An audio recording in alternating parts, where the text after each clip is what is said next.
Hello grade 9 learners, my name is Tutu Masudubele and welcome to our mathematics lesson on the multiplication and division of integers. And now let us recap what we learned in our previous lesson. We learned about the number line. Now what do we know about the number line? We know that the further we move to the right on the number line, the bigger the numbers become. And the further we move to the left on the number line, the smaller the numbers become. What happens when we multiply integers? Very important. Take note that when you have a positive number multiplied by another positive number, the answer will always be positive. When you have a positive number multiplied by a negative number, the answer will always be a negative number. And again, when you have a negative number multiplied by a positive number, the answer will always be a negative number. And lastly, when you have a negative number multiplied by a negative number, the answer will always be positive. Same also applies with the division of integers. When you have a positive number divided by another positive number, the answer will be positive. When you have a positive number divided by a negative number, the answer will be a negative number. When you have a negative number divided by a positive number, the answer will be a negative number. And lastly, when you have a negative number divided by another negative number, the answer will be a positive number. And now let us use the knowledge we have gained to answer the following questions. We have positive 8 multiplied by negative 2. Now we are multiplying a positive number with a negative number, and the answer should be negative. So therefore, positive 8 multiplied by negative 2 will give us negative 16 as our answer. And now let us look at the next question. We have negative 3 multiplied by negative 5. Now what we have a negative number that is being multiplied with another negative number.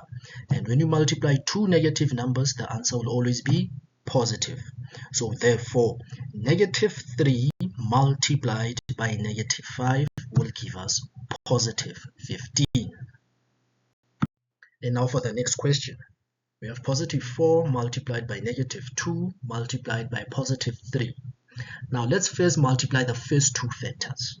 We have a positive number multiplied by a negative number. And what happens if you have a positive number multiplied by a negative number? The answer will be a negative number. So therefore, positive 4 multiplied by negative 2 will give us negative 8. Then we are now multiplying a negative number multiplied by a positive number. Negative 8 multiplied by positive 3. So what happens if you multiply a negative number with a positive number?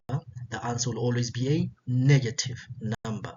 So therefore, negative 8 multiplied by positive 3 will give us negative 24.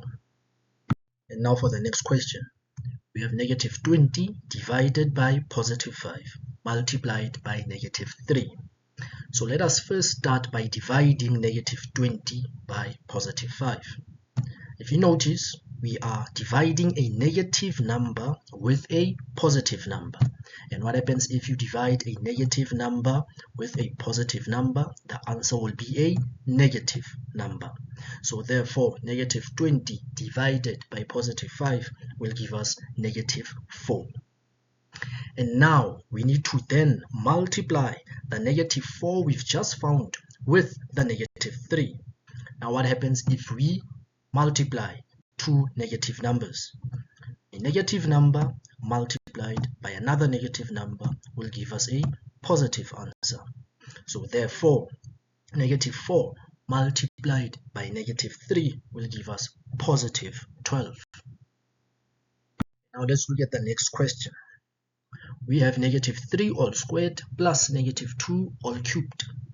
Now before we start to answer this question, let us first expand our factors out.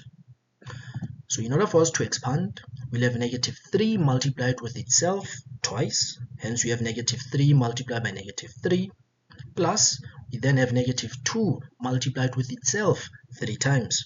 So negative 2 multiplied by negative 2 multiplied by negative 2. Now let us first start by multiplying negative 3 with negative 3. Because we're multiplying a negative number with another negative number, the answer will be positive. So negative 3 multiplied by negative 3 will give us positive 9. And negative 2 multiplied by negative 2 will give us positive 4. And that positive 4 multiplied by negative 2 will then give us negative 8. And then we need to remove our brackets here. So in order for us to remove these brackets here, we have a positive sign multiplied by a negative sign. So a positive multiplied with a negative will always give us a negative. So we then have 8 minus 9. And 8 minus 9, we all know that the answer will be positive 1.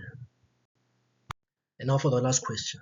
Let us calculate the square root of negative 32 divided by negative 2 multiplied by the cube root of negative 3 multiplied by 9.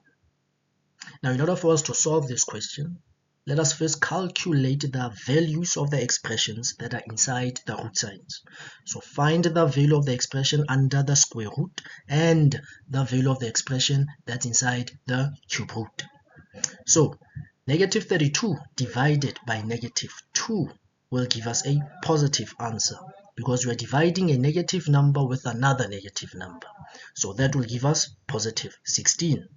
And negative 3 multiplied by positive 9, because we're multiplying a negative number with another positive number, will then have a negative answer. So negative 3 multiplied by positive 9 will then give us negative 27. And now that we've calculated the values of the expressions inside the root signs, we now need to evaluate the square root of 16 and the cube root of negative 27. So the square root of 16, we all know that the answer will be 4, and the cube root of negative 27 will then give us negative 3. And now we then need to multiply positive 4 with negative 3. So because we're multiplying a positive number with a negative number, the answer will be a negative answer. So positive 4 multiplied by negative 3 will then give us negative 12. That brings us to the end of our lesson today, Grade 9 learners. Please scan the QR code that will take you to the quiz on integers, and good luck.